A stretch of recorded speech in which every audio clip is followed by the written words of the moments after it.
ترین عذاب عربوں پر آیا کھڑا ہے، سروں پر چڑھا ہوا ہے۔ اور بش نے کہا تھا مسلمان چاہتے ہیں کہ ہسپانیہ سے لے کر انڈونیشیا تک نظام خلافت قائم کریں۔ یہ تو میں کہہ رہا ہوں یقین کے ساتھ، اور زیادہ دور نہیں ہے، آیا چاہتا ہے۔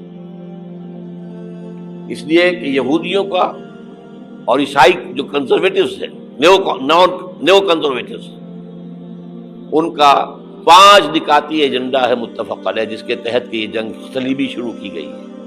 وہ سن لیجئے آپ۔ آرمیگیڈون نمبر 1، گریٹر اسرائیل قائم ہو جانا اس کے نتیجے میں نمبر 2، مسجد اقصی اور قبۃ الصغریٰ کو گرانا نمبر 3، وہاں تھرڈ ٹیمپل، وہ مسجد جو حضرت سلیمان نے بنائی تھی 1000 قبل مسیح میں۔ تاریخ کا جبر یہ ہے کہ وہ ان لوگوں پر رحم نہیں کرتی جو وقت کی آہٹ کو سننے سے قاصر رہتے ہیں۔ آج مشرق وسطی کی سرزمین سے اٹھنے والا دھواں محض بارود کی بو نہیں، بلکہ اس گلوبل پاور شفٹ کا اعلان ہے جس کی پیش گوئی ڈاکٹر اسرار احمد صاحب جیسے مفکرین برسوں پہلے کر چکے ہیں۔ تاریخ کا سب سے بڑا سبق یہ بھی ہے کہ طاقت جب اپنے مرکز سے دور نکل جاتی ہے تو وہ زوال کی طرف مائل ہونے لگتی ہے۔ ہم اکثر جنگوں کو صرف میزائلوں اور ٹینکوں کی گنتی سے ناپتے ہیں، لیکن حقیقت میں جنگیں اسٹریٹجک امیجنیشن سے جیتی یا ہاری جاتی ہیں۔ آج کا عالمی منظرنامہ محض ایک ٹکراؤ نہیں بلکہ ایک پورے عہد کا نوحہ ہے۔ آج میں آپ کے سامنے ان حقائق کی تہیں کھولوں گا جو ثابت کرتی ہیں کہ 21ویں صدی کی یہ جنگ روایتی ہتھیاروں سے نہیں بلکہ اسیمیٹرک وارفیئر کے اس جال سے لڑی جا رہی ہیں جس میں دنیا کی واحد سپر پاور بری طرح سے پھنس چکی ہے۔ امریکن فوجی ڈھانچہ آج بھی دوسری جنگ عظیم کے اس شہر میں گرفتار ہے جہاں طاقت کا مطلب صرف مہنگی ٹیکنالوجی تھا، لیکن ایران نے پچھلے 20 سالوں میں جس حکمت عملی پر کام کیا اسے ہم اسیمیٹرک وارفیئر یعنی غیر متناسب جنگ کہتے ہیں۔ ذرا اس معاشی عدم توازن پر غور کیجیے۔ ایران کا ایک ڈرون تیار کرنے پر محض 20 سے 30 ہزار ڈالر خرچ ہوتے ہیں، لیکن اسے روکنے کے لیے جب اسرائیل اپنا آئرن ڈوم یا امریکہ اپنا ڈیفنس سسٹم متحرک کرتا ہے تو ایک سنگل انٹرسیپٹر میزائل کی قیمت 2 ملین سے 3.5 ملین ڈالر تک ہو سکتی ہے۔ یعنی دشمن کے 20,000 ڈالر گرانے کے لیے آپ کو 30 لاکھ ڈالر کا بارود ضائع کرنا پڑتا ہے۔ یہ دفاع نہیں بلکہ وار آف ایٹریشن یعنی تھکا دینے والی جنگ جس کا انجام معاشی دیوالیہ بن ہو سکتا ہے۔ یہ جنگ بارود سے زیادہ پیاس اور سرمایہ کی ہے۔ خلیج ممالک کی 60% زندگی ان کے ڈی سیلینیشن پلانٹس یعنی پانی صاف کرنے والے کارخانوں پر منحصر ہے۔ اگر ایران ان تنصیبات یا سپلائی لائنز کو نشانہ بنا دیتا ہے تو پورا خطہ مفلوج ہو کے رہ جائے گا۔ اس کا براہ راست اثر پیٹرو ڈالر پر پڑے گا۔ جب خلیجی سرمایہ امریکن مارکیٹ سے نکلے گا تو اے آئی ڈریون پراسپیرٹی جس پر مغرب آج نازاں ہے ایک فائنینشیل پونزی اسکیم کی طرح زمین بوس ہو جائے گی۔ اعتبار جب ٹوٹتا ہے تو سلطنتیں مٹی بن جاتی ہیں۔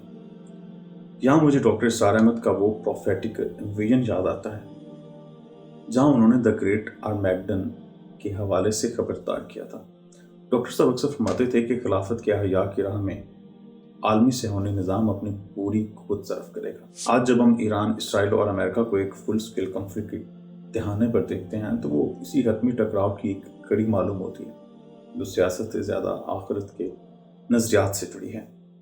بات صرف ڈالرز کی نہیں، اڈوں کی بھی ہے۔ عراق اور شام میں امریکن اڈوں جیسے ٹاور 22 پر ہونے والے حملوں نے ثابت کر دیا کہ اب کوئی بھی جگہ محفوظ نہیں۔ اطلاعات کے مطابق درجنوں امریکن فوجی ہلاک اور سینکڑوں ٹرامیٹک برین انجریز کا شکار ہو چکے ہیں ان کے بقول۔ دوسری طرف اسرائیل کے اندرونی حالات یہ ہیں کہ روزانہ 250 ملین ڈالر کا معاشی نقصان ہو رہا ہے۔ نیتن یاہو اس وقت اپنی زندگی کے بدترین وجودی جنگ لڑ رہا ہے۔ اس کے لیے یہ جنگ روکنے کا مطلب اپنی سیاسی موت اور جیل کی سلاخیں ہیں۔ اپنی بقا کے لیے پورے خطے کو ورلڈ وار 3 کی طرف دھکیلنا چاہتا ہے۔ اس تصویراتی جنگ کے بیچ حال ہی میں ایران کے سپریم لیڈر کی شہادت نے اس ریزسٹنس مومنٹ کو ایک نیا خون دیا ہے۔ ہم اس عظیم نقصان پر گہرے رنج و غم کا اظہار کرتے ہیں، لیکن میری رائے یہ کہ شہادتیں تحریکوں کو کمزور نہیں بلکہ irreversible بنا دیتی ہیں۔ ساحر لدھیانوی صاحب کا یہاں پر شعر بہت فٹ بیٹھتا ہے۔ ظلم پھر ظلم ہے، بڑھتا ہے تو مٹ جاتا ہے، خون پھر خون ہے، گرتا ہے تو جم جاتا ہے۔ لیکن اس عظیم مارکے کے دوران ایک تکلیف دہ پہلو پاکستان اور افغانستان کی حالیہ کشیدگی بھی ہے۔ جہاں پوری امت کو متحد ہونا چاہیے تھا، وہاں ہمیں سرحدوں پر آپس میں الجھا دیا گیا ہے۔ میرے نزدیک یہ ہے کہ یہ کوئی اتفاق نہیں بلکہ ایک اسٹریٹجک ڈائیورژن ہے۔ جب مسلمانوں کے دو اہم قلعے آپس میں ٹکرائیں گے تو فائدہ صرف ان عالمی طاقتوں کا ہوگا جو اس خطے میں ہیگمونی کا ایجنڈا پورا کرنا چاہتی۔ ہمیں سمجھنا ہوگا کہ دشمن ہمیں فروعی اختلافات اور سرحدی تنازعات میں الجھا کر اس بڑی تصویر سے دور کرنا چاہتا ہے جس کا نقشہ ڈاکٹر اسرار احمد صاحب نے کھینچا تھا۔ یہ وقت آپس میں لڑنے کا نہیں بلکہ گلوبل ٹریپ کو پہچاننے کا ہے جو ہمارے اتحاد کو پارا پارا کرنے کے لیے بچھایا گیا ہے۔ علامہ اقبال کا یہاں خوبصورت شعر ہے کہ ایک ہم مسلم حرم کی پاسبانی کے لیے نیل کے ساحل سے لے کر تاب خاک کاشغر۔